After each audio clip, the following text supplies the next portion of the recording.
Rok temu o tej porze byli na statku. Wyruszyli z Niemiec i płynęli do Kapsztadu, do Republiki Południowej Afryki. Na statku spędzili w sumie 2 miesiące. Na początku stycznia 2022 roku osiągnęli cel wyprawy. Dotarli do oazy Bangera. Rok temu podcast Świat jako pierwszy informował o niezwykłej ekspedycji polskich polarników, którzy polecieli na Antarktydę, by po 40 latach na nowo uruchomić polską stację badawczą. Naukowcy obiecali wtedy, że po powrocie do Polski opowiedzą o tym, co zobaczyli i przeżyli. I słowa dotrzymali. Przed wami opowieść o zakończonej ogromnym sukcesem wyprawie, która nie była tylko i wyłącznie naukowym doświadczeniem. To jest podcast Świat. Zaprasza Wojciech Cegielski, korespondent zagraniczny Polskiego Radia.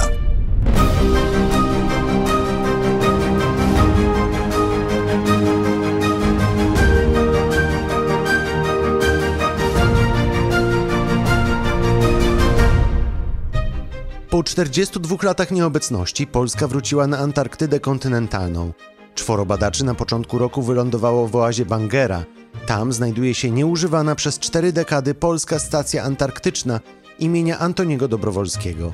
Na miejsce polscy naukowcy dotarli rosyjskimi statkami i śmigłowcami, bo to właśnie Rosjanie prowadzą w tym rejonie regularne badania. Polarnicy z Instytutu Geofizyki Polskiej Akademii Nauk na nowo uruchomili bazę, zainstalowali w niej sprzęt badawczy, a na Antarktydzie przeprowadzili badania naukowe. Na miejscu spędzili w sumie 5 tygodni. W tym odcinku podcastu 4 polskich polarników opowie o tej niezwykłej wyprawie, a tej opowieści towarzyszyć będą dźwiękowe dzienniki uczestniczki ekspedycji profesor Moniki Kusiak. Jest czwartek, 1 grudnia 2022 roku. Wojciech Cegielski, zaczynamy.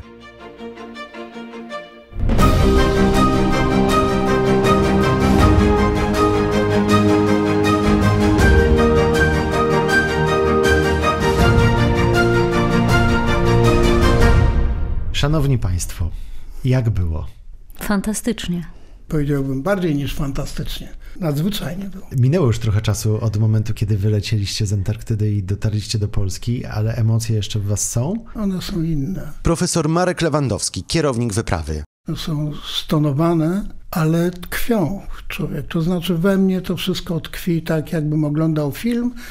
Tyle tylko, że już na spokojnie, prawda, klatka po klatce. To niby się skończyło, ale jeszcze trwa. Profesor Wojciech Miroch. Kiedy już wróciliśmy, to wiedzieliśmy, że statek jeszcze wróci na Antarktydę, że są tam nasi przyjaciele, że na różnych stacjach zostali na zimowanie ludzie, których dobrze poznaliśmy i do tej pory dostajemy wiadomości od nich, że na przykład w centrum Antarktydy jest minus 70 stopni. Szczególnie jak są upały, to ja myślę, że myślami jestem częściej tam niż tutaj. Cała sytuacja geopolityczna się pozmieniała, ceny w Polsce wzrosły, nas nie było prawie 4,5 miesiąca, tak można policzyć. Doktor Adam Nawrot. Ja przez to, że do Arktyki często jeździłem, zimowałem 2 razy w Arktyce, więc te powroty nie są dla mnie takie bardzo już spektakularne. Jak za pierwszym razem z Arktyki wracałem, to dla mnie drzewa były czymś niesamowitym, asfalt, samochody, a tutaj myślę, że jakoś sobie umiem radzić z tym przejściem od tamtej rzeczywistości do tej rzeczywistości. Ciekawe, bo dla mnie coś zupełnie innego.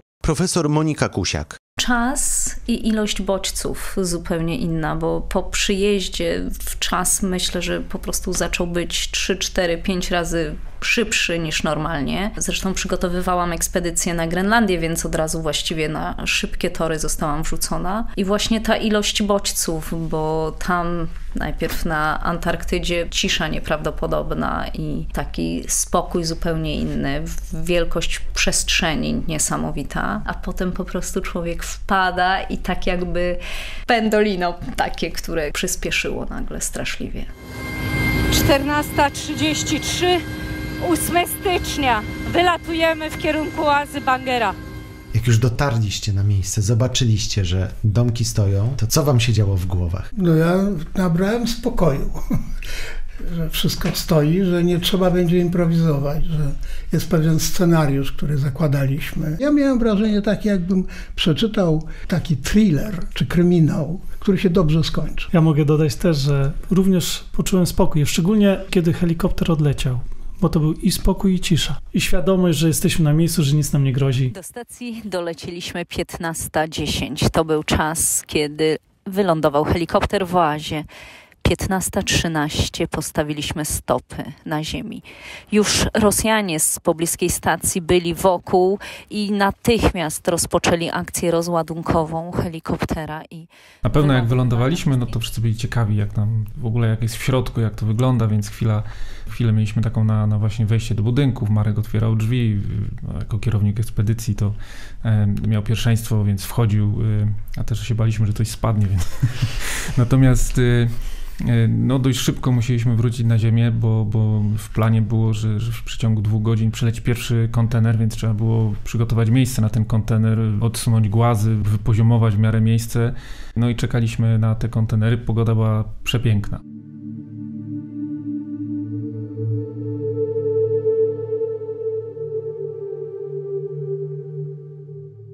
Jesteśmy w stacji 18:08, 3 godziny temu, niespełna 3 godziny temu wylądowaliśmy, przetransportowaliśmy rzeczy, przygotowaliśmy miejsce pod kontenery, ale właśnie po tych 3 godzinach dowiedzieliśmy się, że dziś nie będzie latania, kontenery nam nie zostaną dostarczone.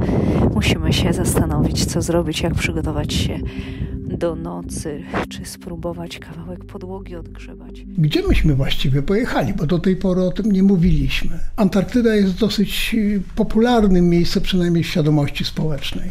Mało kto tam był, a Amerykanie mówią, Anglicy mówią lucky few, czyli tych paru gości, co tam miało szczęście dotrzeć, bo to jest trochę inna planeta. Znana jest ta część Antarktydy, ale my byliśmy w miejscu, które są niezagospodarowane, kompletnie puste. Mało kto wie, że ta część Antarktydy stanowi obcą planetę na Ziemi. Tam panują tak odmienne warunki od wszystkich innych miejsc, że śmiało można wyróżnić ten obszar jako obszar geograficznie, klimatycznie specyficzny. To jest tak zwana Wielka Antarktyda. Na przykład w oazie Bangera można śmiało szacować, że było o wiele mniej ludzi niż na Mount Everestie. Co udało się pod kątem takim naukowym zrobić przez ten czas? Bo oczywiście, tak jak powiedzieliście, posprzątaliście, umyliście okna, domki zostały odświeżone, a naukowo co się wam udało albo co się wam nie udało? No, udało nam się pozbierać mnóstwo próbek skalnych, ponad 200 kg z obszarów takich bardzo dalekich. No i te próbki będą poddane analizom różnym geochemicznym, izotopowym. No, Monika nie dodała skromnie, że to są unikalne próby. Że Monika pobierała te próby z miejsc, gdzie do tej pory człowiek nie stanął stopą nawet. Myśmy odkryli jedną wyspę zupełnym przypadkiem, bo pilot się pomylił, wylądował nie tam, gdzie chciał. Było różnych anegdot sporo, ale nazwaliśmy tę wyspę Nasza.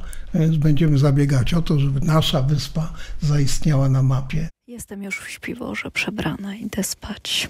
Wszystko mnie boli, wykończona jestem, ale mam nadzieję, że nie zmarznę i że będzie mi się bardzo dobrze spało na tym świeżym, czystym powietrzu i w tym cudownym miejscu. Pani profesor Monika Kusiak, możemy już teraz oficjalnie, rozumiem, powiedzieć, pierwsza Polka, która postawiła stopę w oazie Bangera.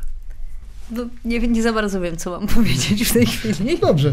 Ta sytuacja generalnie z uczestnictwem kobiet w ogóle w rejonach polarnych, no jest to temat w tym rejonie Ziemi o tyle ciekawy, że pierwszej Polce, która była na Antarktydzie, pani Alinie Centkiewicz, no nie udało się postawić stopy w stacji. Ta nasza ekspedycja odbyła się po 42 latach ostatniej ekspedycji polskiej i właśnie wtedy, w tamtej ekspedycji miała wziąć udział bardzo znana polska polarniczka pani Maria Olech i bardzo Polacy o to zabiegali. No niestety Rosjanie, którzy są organizatorami, że tak powiem, logistycznymi tych ekspedycji, Rosjanie się wtedy nie zgodzili na to, żeby pani profesor wzięła udział w tej ekspedycji, mimo usilnych starań ze strony polskiej. I w tej chwili, po tych 42 latach, ciekawym aspektem sprawy, tak mi się wydaje, jest to, że to właśnie Rosjanom zależało na tym,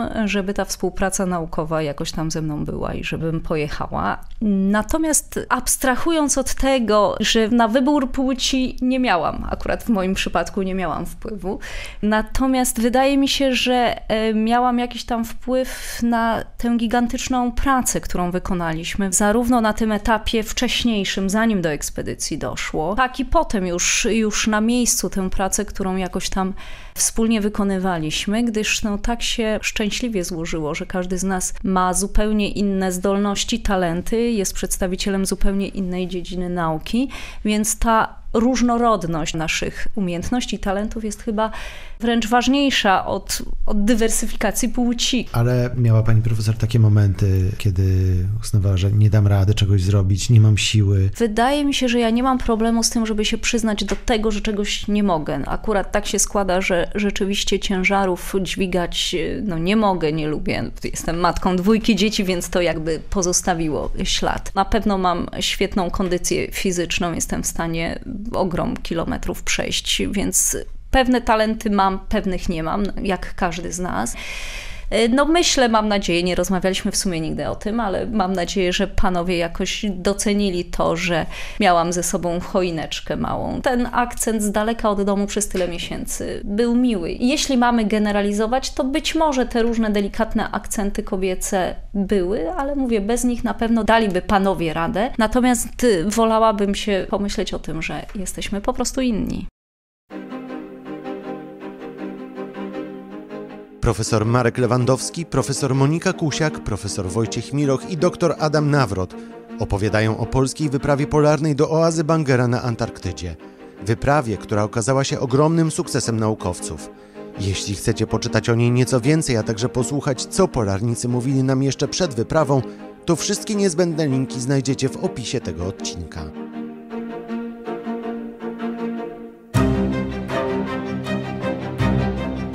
Poznaj świat poprzez ludzkie historie.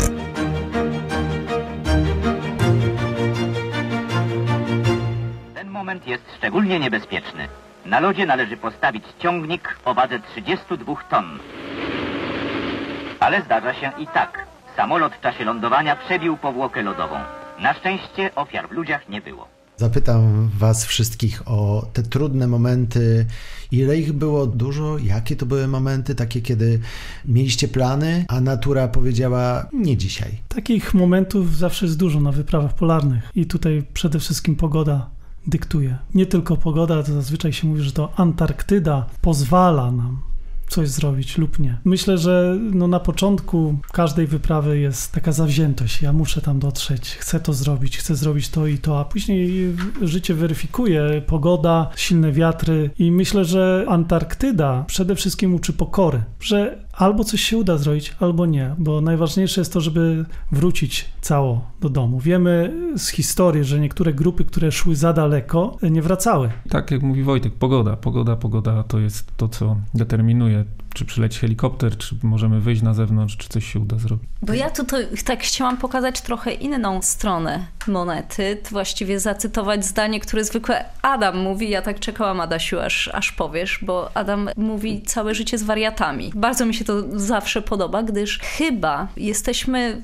wszyscy we czworo trochę takimi wariatami właśnie, takimi ludźmi, którzy dokonali czegoś wychodząc z pudełka, out of the box. Tak samo Adam z Wojtkiem, którzy pokazali, że również profesorstwo może naprawiać dachy, drzwi, czy robić, sprzątać. To chyba to jest takie fajne. Ganiać z mopem. Ganiać z mopem i szczotką ryżową.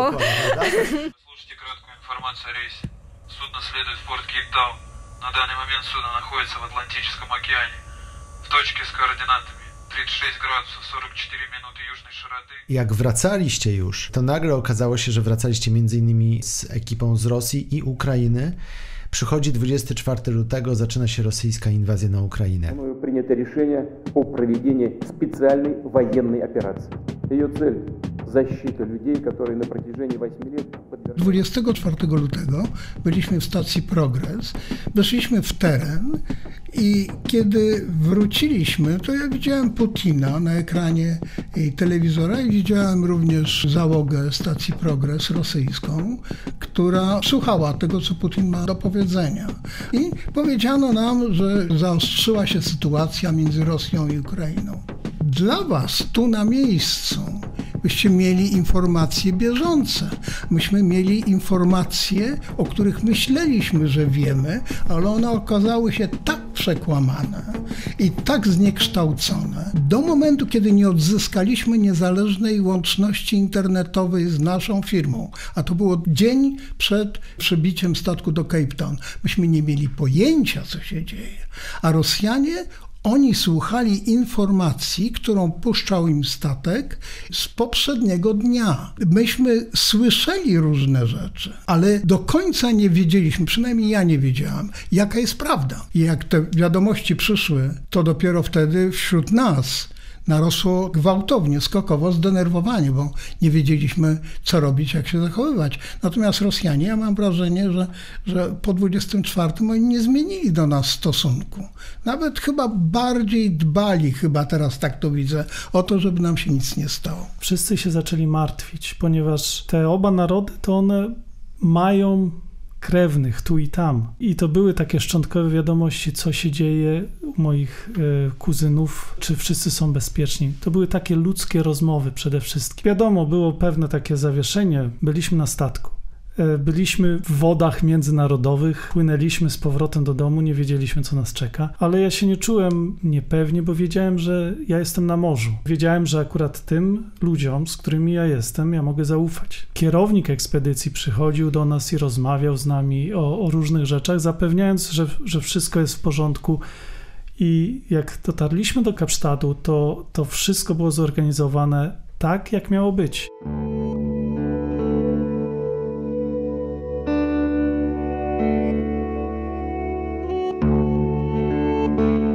Czwartek, 20 stycznia, 22:40. Kończy się 13 dzień naszego pobytu tutaj. To niesamowite, ten czas tak szybko leci. Jesteśmy właściwie każdego dnia zajęci tak bardzo, że nagle orientujemy się, że kolejny dzień nam umknął. Przeżyliście taką przygodę, która jest przygodą tyleż fascynującą, co coraz rzadszą przez to właśnie, że postawiliście nogi tam, gdzie mało kto może postawić, że polecieliście w nieznane. No ja byłem na Antarktydzie pierwszy raz i dla mnie ten świat był światem odkrywanym oczyma dziecka. Wrażenia, które dopadły mnie na Oceanie Południowym, góry lodowe, życie na lodowcach uchodzących do morza. To rzeczy zupełnie tak niezwykłe, tak dla mnie nowe, że to właśnie w tym się ów romantyzm zawiera. Ten aspekt romantyczny to jest również ten aspekt, który nas gnał na tę wyprawę. To nie tylko wiara w to, że należy zrobić tę robotę, ale ta wartość dodana, którą kreuje sama wyobraźnia. Ona ci mówi, że jedziesz w miejsce, gdzie tylko naprawdę kilka osób przed tobą było. Właściwie każdy dzień to była przygoda właściwie od początku, jak tylko zostaliśmy zaokrętowani na statku i trzeba było się przyzwyczaić do nowych jakichś zasad, do nowych ludzi, do godzin posiłków, do różnych miejsc, zwiedzanie tego statku na własną rękę. I dla mnie na pewno duże wrażenie robiła sama Antarktyda, no te góry lodowe, właśnie życie, przestrzeń i pomimo tego, że gdzieś tam w Arktyce bywałem, to jest to coś, czego nie jestem w stanie porównać. A sama oaza, no ja dużo czytałem wcześniej, spotykałem się też z ludźmi, którzy byli na poprzednich wyprawach. Ta chęć pojechania do oazy Bangera, to pamiętam, że jeszcze oglądając Przez lądy i morza Ryszarda Czajkowskiego, gdzieś kiedyś jeszcze jako młody chłopak zobaczyłem tą relację jego i gdzieś to we mnie tam się tliło i po paru dniach sobie usiadłem właśnie przy ładnej pogodzie i pomyślałem, że jestem tam w tym miejscu, gdzie to było takie moje marzenie, taki zajączek, który cały czas uciekał. To było coś niesamowitego. Taka jedna z rzeczy, którą chciałabym powiedzieć, było coś niesamowitego, ponieważ w tej ekspedycji uczestniczyli w większości mężczyźni. Oczywiście było kilka pań z kuchni i kilka studentek. I po tym naszym powrocie na statek, kiedy wróciliśmy i kiedy w ogóle wszyscy nas witali, jakbyśmy wrócili do domu i to było fantastyczne, okazało się, że jedna z pań w kuchni hodowała tulipany, żeby mi dać na przywitanie, a druga zrobiła na drutach kapcie. Także jak przyjechałam, no dostałam po prostu takie dwa niesamowite prezenty. Również z taką dedykacją, że dla kobiety, która pracuje tak ciężko jak mężczyzna, nie zapomniała, że jest kobietą. I to było takie fajne i taki właśnie element romantyczny. Dla mnie tym romantyzmem była podróż. w starym stylu. Kilka razy byłem już na Antarktydzie, ale zazwyczaj to były loty samolotem w głąb kontynentu do innej stacji badawczej, ale tutaj był ten stary styl, podróż statkiem. I wypływając z domu pomyślałem, że właśnie wyruszam w długą podróż. Te rozmowy z ludźmi. To był ten romantyzm podróży, gdzie mogliśmy się dzielić wrażeniami i historiami życia i przemierzać ocean, najpierw atlantycki, później południowy i w końcu dotrzeć do brzegów Antarktydy, gdzie były te góry lodowe, paki lodowe, pingwiny, których nie widać daleko w głębi Antarktydy. Także dla mnie to było fantastyczne zobaczyć tyle pingwinów i później w końcu dotrzeć na sam kontynent.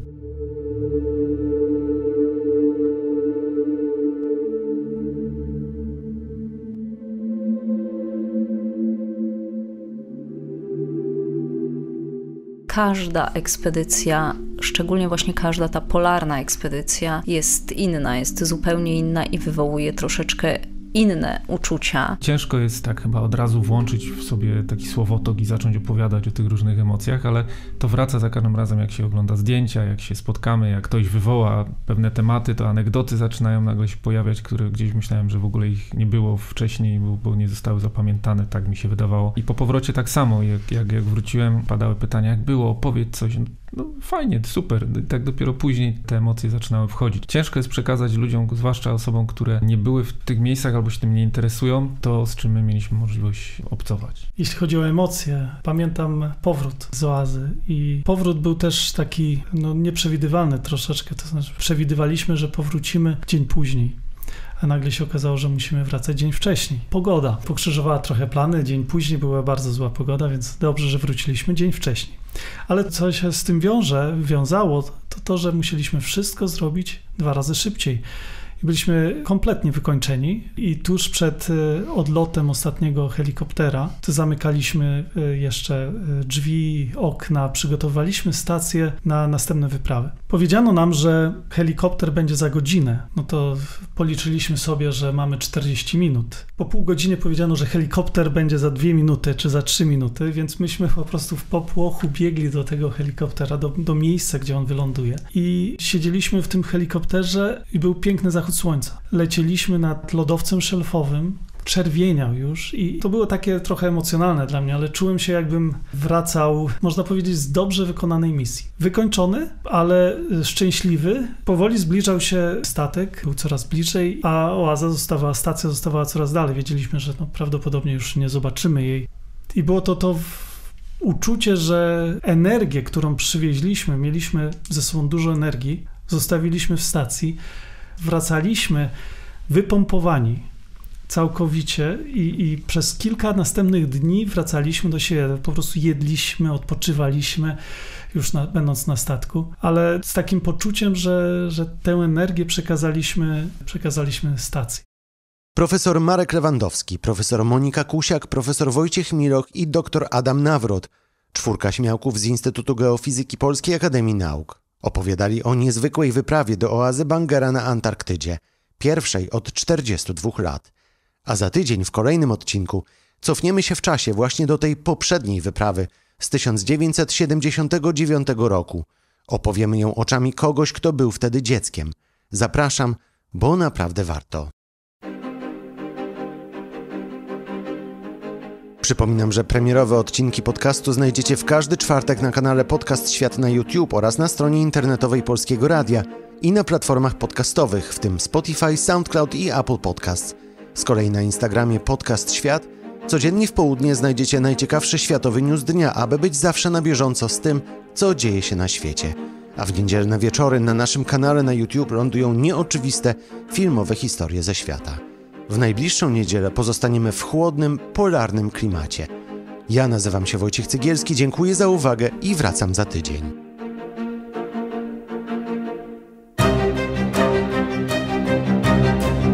To był Podcast Świat. Do usłyszenia w kolejnym odcinku.